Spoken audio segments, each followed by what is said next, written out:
Comment on fait pour jouer un serial killer qui a vraiment existé? Moi, en tant que comédien, c'est une question que je me pose très souvent quand je regarde des films ou des séries. Parce que jouer un psychopathe ou quelqu'un qui commet des crimes, c'est toujours très difficile, mais quand c'est un personnage qui a vraiment existé, aïe. Comment tu fais pour te nourrir de quelqu'un d'horrible? Donc alors, comment on fait? Eh ben, on travaille en 3 étapes que j'ai réussi à identifier. Première étape, le physique. Tahar Rahim et Evan Peters, ils se sont concentrés sur la posture et le regard qui était très important. Et Enam, il s'est carrément mis une prothèse à l'œil. Là, c'est une carapace. Ils se sont renseignés quasiment scientifiquement sur la personne. Regardez ses tics de langage, sa manière de parler, son regard, sa posture. En fait, il y a une approche scientifique parce que l'artistique et l'émotionnel n'est quasiment plus là. Vu que l'intérieur est bien pourri, on va commencer par l'extérieur. Et donc j'ai commencé par fabriquer. Trouver son look, sa façon de marcher, cette espèce de façon de parler qui est captivante. Mentalement, ça aide parce que tu rentres dans un costume, donc tu assumes que c'est faux. Donc mentalement, ben, t'es un peu plus libre. Maintenant, deuxième étape, l'entourage. Ce que j'ai pu voir et lire dans la plupart des interviews, c'est que c'est des acteurs qui ont totalement fait confiance à leur réalisateur, qui te montrent que tu n'es pas là que pour le voyeurisme, même si parfois, bon,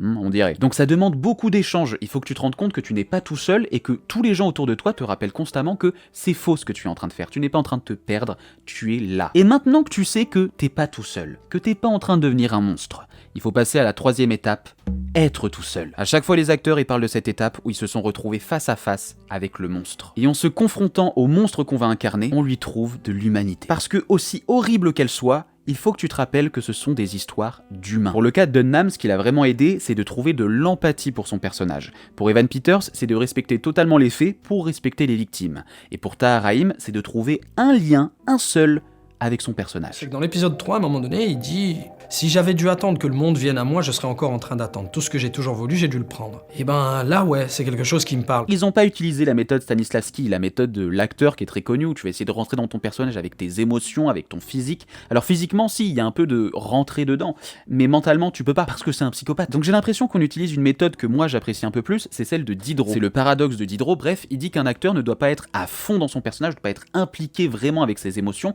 mais au contraire prendre de la distance et savoir imiter à la perfection.